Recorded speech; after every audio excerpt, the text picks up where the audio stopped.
안녕하세요. 우리가 평소에 속도랑 가속도라는 말을 막 섞어 쓰잖아요. 근데 물리학의 세계로 들어가면 이 둘은 완전히 다른 이야기거든요. 오늘 이 두 개념의 진짜 의미를 한번 제대로 파헤쳐 볼 건데요. 이걸 알고 나면 여러분이 세상을 보는 방식이 정말 조금은 달라질지도 모릅니다. 자, 그럼 이걸로 한번 시작해 볼까요? 자동차가 시속 60km, 그러니까 빠르게는 바꾸지 않고 딱 고정한 채로 커브길을 돌고 있다고 상상해 보세요. 이 차, 과연 가속하고 있는 걸까요?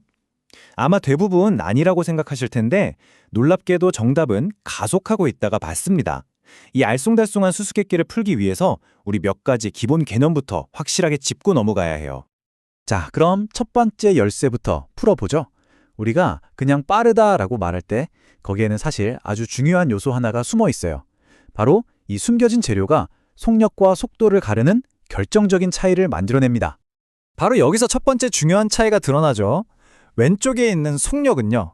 그냥 우리가 헬스장에서 런닝머신 뛸 때 보는 그 숫자 같은 거예요. 얼마나 빠른지 그 크기만 알려주죠. 방향은 상관없어요. 이런 걸 스칼라라고 부릅니다. 반면에 오른쪽의 속도는 빠르기는 물론이고 어느 방향으로 가고 있는지도 함께 알려줘요. 이걸 벡터라고 하고요. 물리학에서는 이 방향이라는 정보가 들어가는 순간 모든 게 달라집니다. 이게 핵심이에요. 속도를 제대로 이해하려면 변휘라는 개념도 알아야 하는데요. 말이 좀 어렵죠? 쉽게 말해볼게요.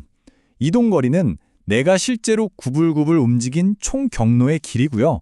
변휘는 그런 거 다 무시하고 그냥 출발점에서 도착점까지 직선으로 쭉 그은 최단 거리와 그 방향을 말하는 거예요.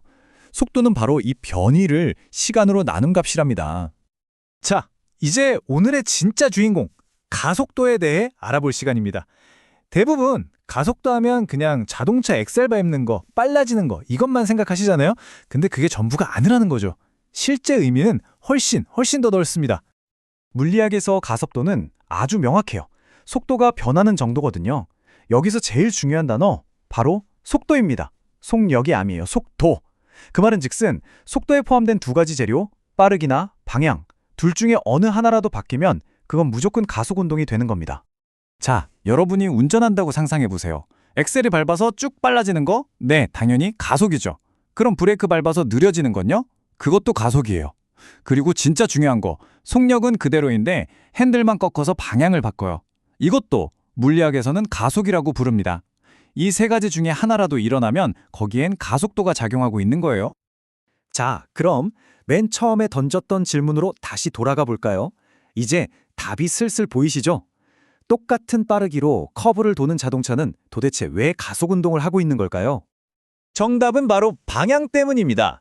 자동차 계기판에 보이는 숫자는 똑같을지 몰라도 차가 가는 방향은 커브를 돌면서 계속 매 순간 바뀌고 있잖아요. 방향이 바뀌었다? 그럼 속도가 변한 거예요. 속도가 변했다? 그럼 무조건 가속도가 있는 겁니다. 바로 이거였어요. 이 흥미로운 퍼즐의 정답이요. 자, 이제 개념은 딱 잡혔네요. 그럼 이 가속도라는 걸 숫자로도 표현할 수 있을까요? 얼마나 가속하고 있는지 계산하는 방법을 아주 간단한 예시로 한번 살펴보겠습니다. 여기 기차가 한 대 있어요. 가 상황을 보시죠. 멈춰 있다가 출발해서 10초 만에 속도가 초속 30m까지 올랐어요. 속도 변화량을 걸린 시간으로 나누면 되니까 30을 10으로 나누면 가속도는 플러스 3이 나옵니다. 이 플러스 부호는 뭐냐? 기차가 앞으로 가는데 뒤에서 더 밀어져서 빨라지고 있다는 뜻이에요. 그럼 상황의 마이너스 값은 뭘까요? 이건 반대겠죠? 30으로 잘 달리던 기차가 15초에 걸쳐서 멈췄어요. 계산해보니 가속도가 마이너스 2가 나왔네요. 이 마이너스는 가속도의 방향이 기차가 가려는 방향이랑 반대라는 뜻입니다. 그러니까 앞으로 가려는 애를 뒤에서 잡아당기는 것처럼 브레이크가 걸려서 속도가 줄어든 거죠. 아니, 근데 이 가속도라는 개념이 그냥 물리 문제 풀려고 있는 게 아니에요.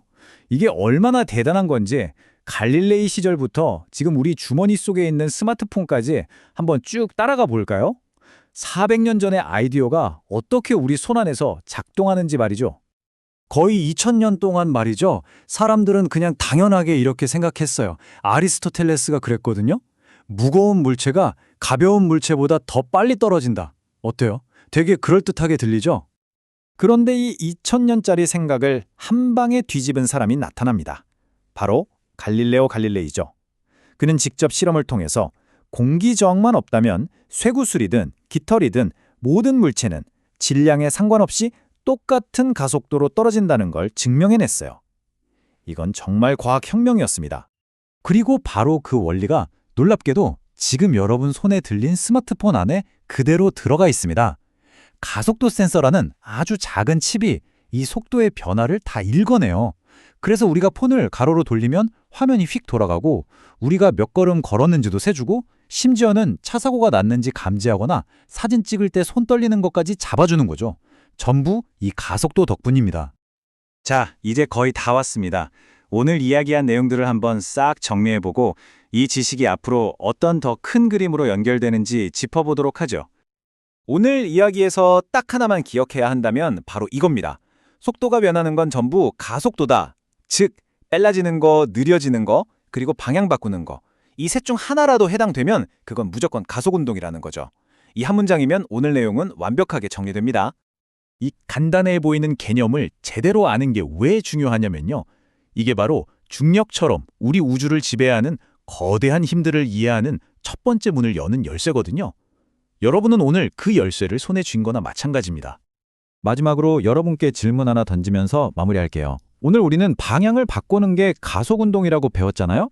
그렇다면 쉼없이 태양 주위를 빙글빙글 돌고 있는 우리 지구는 어떨까요? 지구는 지금 이 순간에도 계속해서 가속하고 있는 걸까요? 이 질문에 대한 답을 한번 곰곰이 생각해 보시면 좋겠습니다.